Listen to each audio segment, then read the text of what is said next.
அதிமுக ஊராட்சி மன்ற தலைவரின் மகன் தன் வீட்டை பெட்ரோல் ஊற்றி கொளுத்தி சூறையாடி சென்றதாக மாற்றுத்திறனாளி பெண் ஒருவர் போலீசில் புகார் அளித்திருப்பது பரபரப்பை ஏற்படுத்தியுள்ளது. மயிலாடுதுறை மாவட்டம் கருவாழக்கரை கிராமத்தை சேர்ந்தவர் தேவேந்திரன். இவருக்கும் கிராமத்தின் ஊராட்சி மன்ற தலைவரான பழனிவேல் என்பவரின் மகன் பரமேஸ்வரனுக்கும் இடையே முன்விரோதம் இருந்து வந்ததாக கூறப்படுகிறது.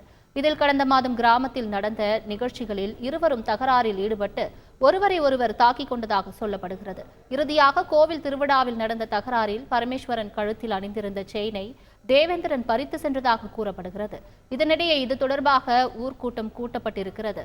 அதில் பரமேஸ்வரன் அணிந்திருந்த தங்கச்சங்கிலியின் ஒரு பகுதியை திரும்பிக் கொடுக்க வேண்டும் எனவும் இல்லையெனில் 2 லட்சம் ரூபாய் பணம் கொடுக்க வேண்டும் எனவும் ஊர் முக்கியஸ்தர்கள் கூறியதாகவும் இதற்கு தேவேந்திரனுடன் உடன்படவில்லை எனவும் சொல்லப்படுகிறது. இதனால் ஆத்திரமடைந்த பரமேஸ்வரன் தனது ஆட்களுடன் சேர்ந்து தேவேந்திரனின் வீட்டிற்குள் புகுந்து தகராறு செய்ததாகவும் தொடர்ந்து தேவேந்திரனையும் அவரது மனைவியையும் தாக்கி வீட்டை பெட்ரோல் ஊற்றி கொளுத்தியதோடு சூறையாடி சென்றதாகவும் குற்றம் சுமத்தப்பட்டிருப்பது பரபரப்பை ஏற்படுத்தியிருக்கிறது.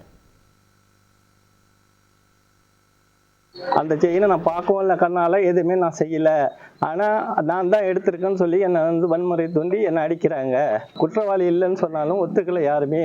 அவங்க நீ தான் எடுத்திருக்க, நீ தான் பணம் தரணும், 2 லட்சம் ரூபா தரணும், இல்லைன்னாக்கா இது நகை தரணும் அப்படின்னு சொல்லி வன்முறை பண்ணுறாங்க.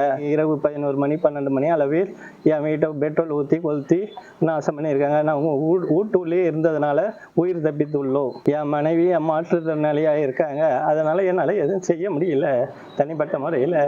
அதனால நான் தவிச்சு போய் நிற்கிறேன்.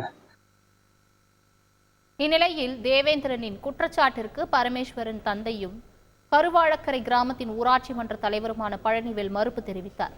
தகராறில் தன் மகனின் கழுத்தில் இருந்த செயின் காணாமல் போனது தொடர்பான போலீஸ் விசாரணை நாளை நடக்க இருப்பதாகவும் இந்நிலையில் தன் வீட்டை தானே கொளுத்திவிட்டு தேவேந்திரன் நாடகமாடுவதாகவும் பதில் குற்றச்சாட்டு சுமத்தியிருக்கிறார்.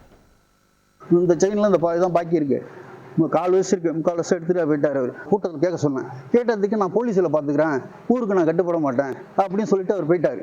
நைட்டு 20 இரவா அவங்களே ஒரு அட்டைப்பட்டியெல்லாம் போட்டு இது பண்ணிட்டு என் பையன் தப்பு பண்ணாப்புல, பெட்ரோல் பங்கு கொளுத்துனாப்புல போனாப்புல அப்படின்னு பொய்யான தகவலை சொல்றாங்க. காவல்துறை என்ன முடிவு எடுத்தோ அதுக்கு நான் நடவடிக்கை எடுத்தாலும் நான் ஏற்றுக்கிறேன்.